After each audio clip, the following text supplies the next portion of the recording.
sikuitwa na mtu wala kanisa likunia point uende ukafanya kazi. Ni Mungu aliniita mimi binafsi. Kwa hiyo nishughulike na Mungu, nimdai Mungu anipe mahitaji yangu, anipe nauli. Na Bwana Mungu atakunyamazia ili akufundishe. Hilo ndilo fundisho la Mungu, kukunyamazia ili utegemee imani yako. Kwa maana nilianza kwenda sikutegemea fedha ili nijipatie, naona, ili nijipatie kwenda ninakoenda. Nitembea kwa miguu kila mahali kwa miguu. Hakuna yeye saidia chakula wala kanisa wala ila watu walijihisi kule yule jamaa ana njaa na watoto wake. Nasikia napata tu baada ya kulala njaa muda, baada ya kukonda kukubwa, hakuna kueleza. Naona nyumba yote nzima, mimi, mama, watoto, lakini nilivumilia pamoja na mama mpaka Bwana alipoanza kututumia na kuwatumia watu kutusaidia. Niendelee. Kwa faida ya watazamaji, ilikuwa ni vyema utuelezee hata moja ya mambo ambayo ulikutana nayo ukiwa chuo cha Biblia. Je, ulijifunza nini na faida ya kwenda chuo cha Biblia? Kule ni kwenda chuo cha Biblia ni faida sana, ingawa watu wanasema si lazima uende. Lakini kwenda chuo cha Biblia ni faida. Tunaisoma Biblia, ukaieleza jambo kama lilivyo, kumbe lina maana nyingine. Mimi nilihubiri sana muda mrefu bila kwenda Biblia. Lakini nilipokwenda shule ya Biblia, hasa nikawa na shangaza, kumbe neno hili liko hivi. Ningeulizwa maswali labda sehemu fulani, si ningeliwadanganya watu. Kwa hiyo kwenda chuo cha Biblia ni faida, kwa sababu katika Biblia inasema wengine ni wainjilisti, wachungaji, walimu. Naona walimu. Kwa hiyo walimu, kama neno hilo limetajwa na Bwana katika neno lake, mtu akafundishwa. Hata Yesu alikuwa mwalimu kwa watu wake, wanafunzi, kabla hajawaruhusu kwenda kuhubiri. Alikuwa mwalimu. Mungu aliwafundisha hao manabii. Aliwafundisha kwa miaka mingi, wanakaa milimani, wanakaa wapi, anawafundisha. Kama ya kufundishwa ina faida sana. Ukimtumikia Mungu, ukitaka kumtumikia Mungu, pitia kufundishwa. Utafaulu, utajibu, utahubiri kwa wenye elimu, aliko vyuo vikuu, utaenda kuhubiri sehemu inayo ya watu labda famous sana, watu waheshimiwa. Uweze kuhubiri Yesu ni Mwokozi, tubu dhambi zako hapo. Uweze. Biblia walimu wanafundisha psychology, hekima, busara, namna ya kujua sehemu, namna ya utambuzi wa kwa mtu mwenzio na hali kuitambua ilivyo, hapa panastahili nini, hapa panastahili. Utafundishwa Bible. Somo la kufundishwa ni zuri mno. Utamuona Mungu unaye na neno lake unalo. Una hofu kumjibu shetani. Ningependa watu wafahamu, je, Bible School wanafundishwa maisha ya Biblia tu au wanafundishwa namna ya kupambana na vitu za maisha ya mwili? Na mwili yote. Maisha yote ya kiroho, maisha yote ya kimwili, namna ya kujitegemea, namna hata ya kuleta uchumi wako mwenyewe katika sehemu ya kanisa lako. Kama wewe ni mchungaji, utawaongoza watu na washirika wako, wazee wa kanisa, kuendesha kanisa lijitegemee. Bila kufundishwa sana, unaweza ukafanya miradi ambayo ni ya dunia, ukaliingiza kanisa katika hali mbaya. Kwa mfano, unaweza kulifanyia kanisa biashara ya kuuza bia. Na ukaulizwa, hii baa ni ya kanisa au biashara hii ya magendo ni ya kanisa, au biashara au kazi mbalimbali. Lakini kazi na shughuli za kuliendesha kanisa zinazoleta uchumi ziko zinaeleweka, safi, nzuri. Na hospitali, kusaidia wanyonge, shule, yote wanafundishwa namna ya kujiendesha kiroho, sio kimwili. Naona na mambo ya kiroho yote yanakwenda sambamba. Ningependa utukumbushe kwamba ulijifunzia au ulichukulia mafunzo ya Biblia. Je, na hicho chuo kipo mpaka leo? Ndio, vingine. Mafundisho ya kwanza nilijifunza ya IC pale Makongoro. Palikuwa na kituo cha muda. Bible School ilikuwa Katunguru tu. Na waliokuwa hapa hawakuweza kwenda Katunguru kabla ya kufungua majaida tu. Kwa hiyo palikuwa na vipindi hapo kanisani vya Bible School. Alafu pia nilikwenda Bible School ya Mbeya. Mpaka leo ipo. Hiyo pale nilifundisha. Tungetaka kufahamu kama unao kumbukumbu nzuri katika mkutano wako wa kwanza au mkutano ambao unaweza kukumbuka kati ya mwaka 60 na mwaka 66. Unaweza kuwaelezeaje wapendwa katika Injili jinsi unavyokumbuka na ulivyokuwa mzito, au ulipitia matatizo gani mpaka kufikia huo mkutano kuanza?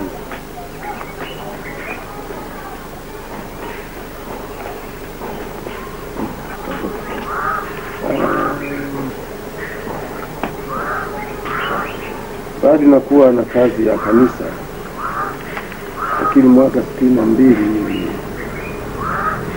nilikuwa na hubiri sana. Mkutano ya kwanza ni Kijima hapa wilaya ya Pinda.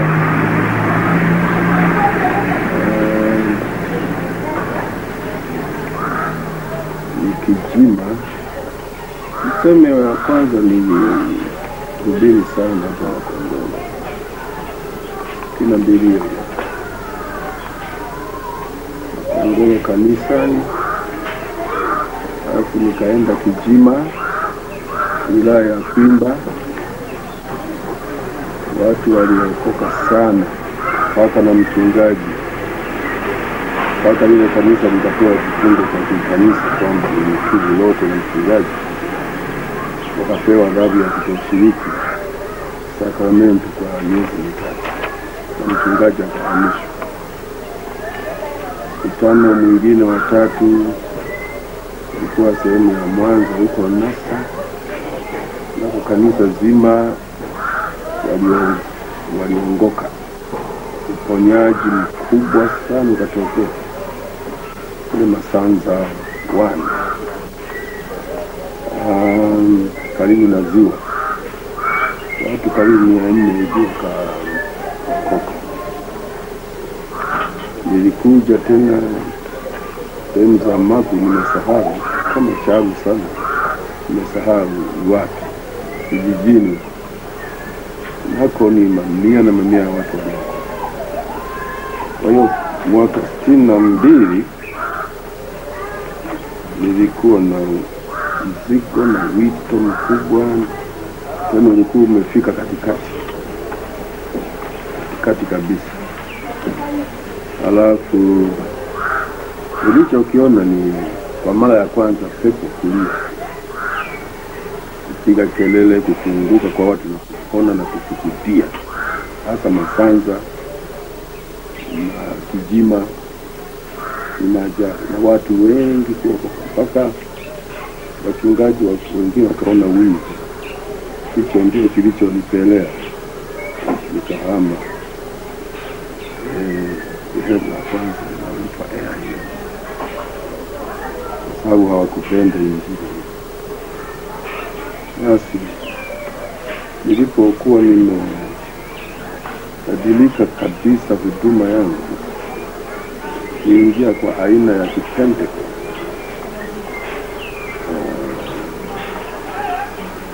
Nilikuwa nimebadilika hata siku zile, kwa sababu tulianzisha kanisa hili mwaka 59 mwezi wa 10.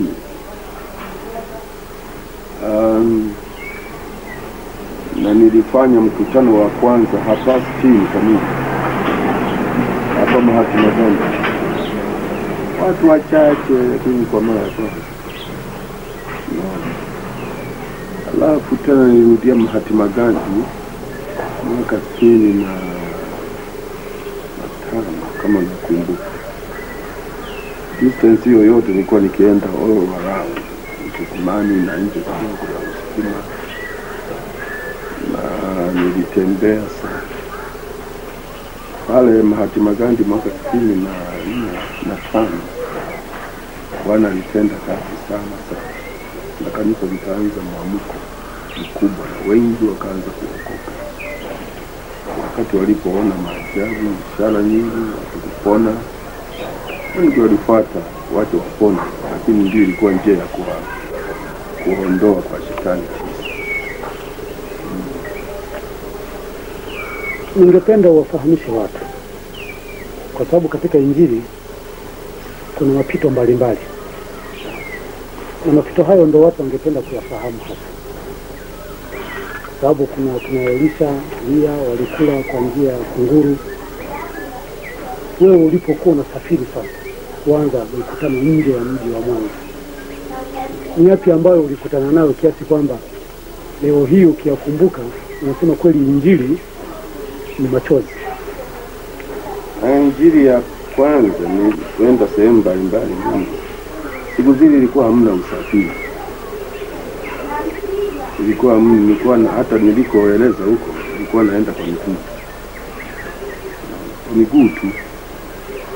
Nilikuwa na baskeli niliyokuwa nayo kwanza zamani nikinisaidia kufanya kazi ya Mungu. Nilishindwa kwa sababu sikuwa na matumizi chakula. Baskeli ile niliuza, nikapata kidogo msaada wa chakula. Sasa nilikuwa naondoka, nitaka kwenda wapi, Maswa, mkoa wa Shinyanga. Nikaenda na Shinyanga kwenyewe, nikatembea kwa miguu, ila kurudi nilirudi na basi. Nikapewa na mtu tu shilingi 10 nikanisaidia kuingia kwenye basi. Lakini Shinyanga nilienda kwa miguu, nilienda kwa siku 4 nikafika Shinyanga. Nikafanya mkutano, nikautangaza mkutano, lakini waliohudhuria ni watu 3. Siku ya pili wakawa 4, na siku ya 3 4, siku ya 5 ndio wakawa 12. Naona wale vijana tu wale. Lakini ndivyo kazi ilivyoanza. Nikashindwa, nilikosa pa kulala. Basi ilibidi nilipokosa pa kulala nikaenda kulala chini kule Shinyanga. Enda ninapiga hodi tu usiku, nalala njiani, na huko nikalala huko mtoni mpaka nilipomaliza mkutano. Nikaondoka, nikamwambia Bwana, unipe sasa, siwezi kurudi, nimechoka. Nipe afadhali mtu anisaidie hata na shilingi 10. Nikamwomba Mungu, nikatiza nguvu za shetani, nikamlilia Mungu anirudishe hata kwa gari. Nikaamua kwenda stendi. Nimeahidi kwamba nitapata nauli tu. Nikamwona mtu pale stendi, nikamwambia, huyu ni bwana, nipe kibali. Nilipomwambia habari za kunipa tiketi, kwamba nisaidie tiketi niende nyumbani Mwanza, tiketi tu. Nilisoma naye kule Bwiru mwaka 40 na fika 40, ilikuwa 47. Nilisoma naye, kwa hiyo bado tunakumbukana. Na pale akanikatia tiketi, akanipa tiketi, nipatia, nikarudi Mwanza mikono mitupu. Nikamkuta mama hana chakula, wanakunywa maji na watoto karibu niangamize, wameota kwa shako, shida tu, basi tu wanatamani hata walikuwa hawatembei ili wasione watu wanakula hata mhogo waombe. Nilikuwa na wafungia ndani tu watoto wote,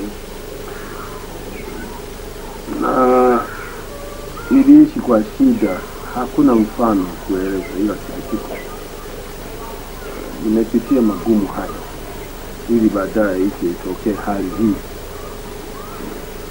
Nimekwenda kwa miguu tu safari mbalimbali, nimekwenda Singida tokea Mwanza, nimetembea miezi miwili. Ninajua nilivyopata shida, siwezi kueleza yote. Miezi miwili nafika Singida, nikapitiliza, nikahubiri mapoli ya hao Wamang'ati, hao katili kuliko Masai, lakini niliweza kupenya kwao msituni tu. Siku ninawatoroka, lakini nalala chini ya miti polisi. Nyoka hawaji, simba hawaji. Kesho naamkia tena hiyo mpaka nimerudi. Kaanzia nimetoka Mwanza kwenda Singida na kurudi ilikisha miezi mitatu, sababu wakati wa kurudi nilisaidiwa kuingia kwenye gari kutokea maili 10 kutoka Singida mjini. Hapo nilishinda kwenda zaidi ya hapo kwenye kempi ya barabara namba 5 kutokea Singida. Nilala hapo kempi na kaaga watu tupu hivi.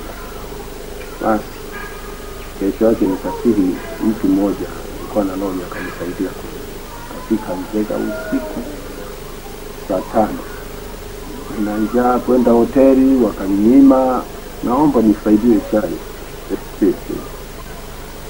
Mwenye hoteli akasema lipa, akasema sina pesa. Basi nikamwomba ruhusa nilale hapo hotelini hapo pamoja na ile kolokoloni nje.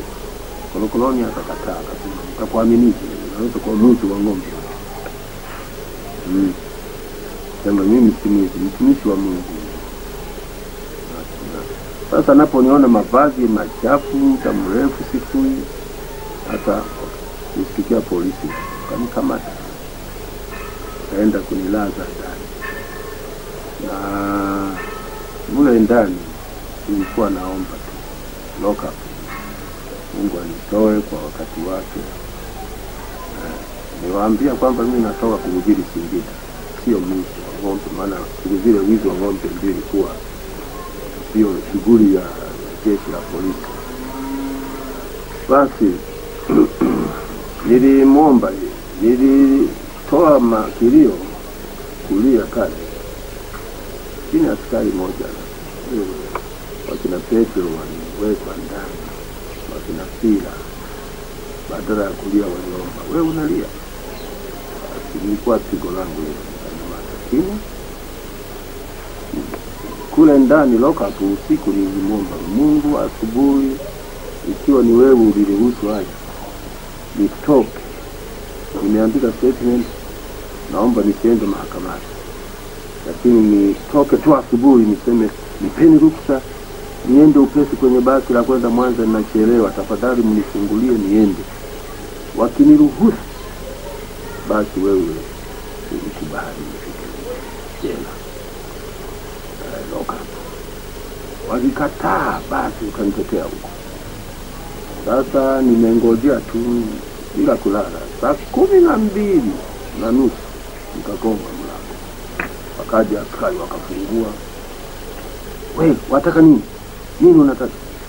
Kasema mnifungulie upesi kwa sababu basi ninaondoka saa 1 ya kwenda Mwanza, nisije nikachelewa, naomba ruhusa tu niende. Basi akafungua kweli, mafungua kata kafungua. Nikaenda kaunta pale, sikuamini. Tia sahihi hapo. Nikatia sahihi. Haya nenda. Mimi sikuamini, nikashangaa. Nasema nenda au unapenda tukurudishe ndani? Basi nikaondoka. Nikaamini Mungu aliruhusu. Basi kwa hiyo nikafika pale stendi, kama nitaona watu wa kunisaidia nauli ya mtu. Wale walioniweka ndani kwamba yule ni mwizi wa ng'ombe, nikawaona hapo stendi, wakashangaa na mimi kuniona. Nikawainulia mikono. Ilibidi niondoke hapo stendi kutokea saa 1 hiyo mpaka saa 6 jioni. Aanze safari kutoka Nzega kule Shinyanga, nikalala kwenye maili 22 kwenye kona ya kwenda Kahama. Nikalala hapo, nikazungumza na makorokoroni wa Waarabu, wakaniruhusu tukalala nao pamoja. Basi lakini nilitembea mpaka Mwanza. Nilianza hivyo, haukuwepo usafiri, hakuna aliyenisaidia. Nilimwamini Mungu na Mungu akanilinda kwa afya, ingawa kwa dhiki na njaa nyumbani, shida, watoto Mungu aliwaokoa tu, waliota kwa chakoo, waliharibika maungo, mwili uliharibika. Basi siwezi kueleza yote, Mungu anajua. Lakini Bwana amenilinda na watoto wote wamekuwa, wote wameoa, wote wameolewa. Basi na mimi sasa niko naendelea. Ningependa kukuuliza